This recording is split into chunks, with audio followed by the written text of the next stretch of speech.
Rebel Moon, A Child of Fire Part 1 is out on Netflix, and what a sign of hubris from director Zack Snyder to immediately try to create a franchise before seeing how the first movie is received. Much like he did with Army of the Dead, which was planned to have sequels and prequels and spin-offs and ended up with just one loosely related film, which nobody seems to remember. And that was that. So we'll see what happens with Rebel Moon. The sequel, I think, is already announced to come out in April, so at least there will be a second film, but following that, we'll have to see. The film stars Sofia Boutella, Jimon Hounsou, Ed Skrein, and Charlie Hunnam. The story starts with an exposition dump delivered by the voice of Anthony Hopkins, which is very difficult to focus on because as it's happening, a penis-looking spaceship exits a space vagina portal. And I'm not even exaggerating. You have to go see the first 3 minutes of the film. It is quite something.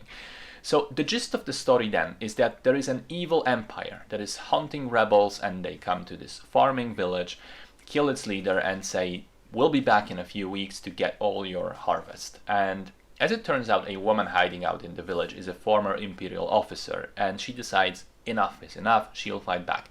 So she goes on a quest to gather a group of ragtag heroes, find an army of rebels, and defend the village from the aggressors, which essentially makes it Seven Samurai in space. Now, listen, if you think, hang on, a space movie with laser swords, an evil space Nazi empire, and heroes banding together, inspired by a Kurosawa film, that sounds familiar. It's like the first Star Wars, isn't it? Congratulations, it is. And in fact, Zack Snyder originally pitched this script to Disney as a Star Wars movie, which they rejected. So it's literally high-budget Star Wars fanfiction in all but name. It also pulls elements of other existing properties, such as Guardians of the Galaxy, Warhammer, Dune, and then it also pulls scenes directly from some other movies, to the point that it's essentially plagiarism. There's a scene which heavily resembles the beginning of Inglourious Basterds. There is a cantina scene ripped from Star Wars. There is a hippogriff scene stolen from Harry Potter and the Prisoner of Azkaban, which by the end of the sequence morphs into the scene from Avatar where Jake rides the flying creature. It is remarkable how unoriginal the movie manages to be, despite technically being an original property. But the problems don't end there. The script is horrendous. It moves quickly from one thing to the next, like a contrived story being told by a 5-year-old kid. And then they get to this new planet, and they immediately find the one person they were looking for, who is an assassin. And she's badass, and she has these laser swords, and she immediately agrees to go with them to this suicide mission without payment or reason. Why does she agree to go with them? Shut up, we have to go to the next planet and the next character. And I think this is actually an excellent, quite subtle example of how Zack Snyder has limited media literacy, because yes, he is ripping Seven Samurai, but in that film you had the context of the samurai code being a thing. Those characters had ideas of honor, justice, and protecting the weak instilled in them because that was who they were, culturally speaking.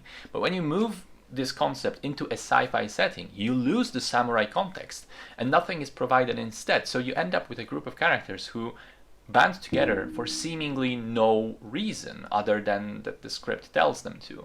I think that's an interesting observation, because this is an example more clearly visible of Zack Snyder misunderstanding the thing that he's trying to adapt or get inspired by. You had things like that in some of his previous films. Notably, you can examine Watchmen as an example of a film that theoretically follows the source material very closely, but there are signs that Snyder doesn't really understand what Watchmen is about. I think in here it's even more evident. There's tons of exposition being shamelessly delivered. The characters are paper thin, and we learn almost nothing about any of them over the course of the movie. The torture devices used by the bad guys are awfully designed. The action scenes manage to feel slow and uninspired. And also, this will be a bit of a spoiler, but honestly, doesn't matter. So what happens in the final act is the heroes get captured and have to fight their way out. And they end up killing the main villain and removing the threat in the process. We learn that the bad guys will back off for now. And almost none of them actually contribute to that.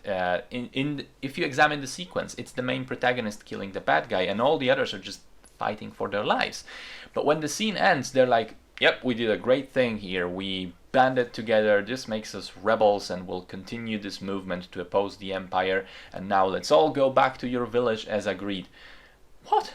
Why? What for? There's no reason anymore. You've done the thing. Anyway, the film doesn't even look great. It has that same strange effect that Army of the Dead had, which means that part of the screen are often being blurred or out of focus. It's often oversaturated, and of course there are tons and tons of slow motion scenes, which is sort of a Snyder trademark.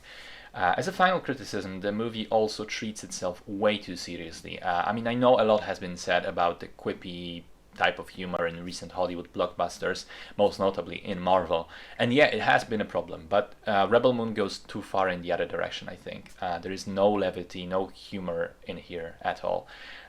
The one thing I enjoyed and found fascinating was the robot character, voiced by Anthony Hopkins, which appears in the first act and 20 minutes in literally runs out of the film, never to be seen again. I mean, come on, what is this?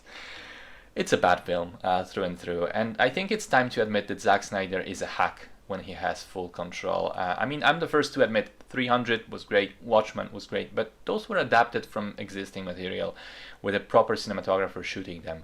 With things like Army of the Dead and now Rebel Moon, Snyder is the writer, Snyder is the director, and he's a cinematographer, all rolled into one. And the result is disastrous. It's really, really bad. And I hope he manages to find some humility in him to maybe try and work with other people again, work with other writers and other cinematographers, in the hopes of actually making a good movie again.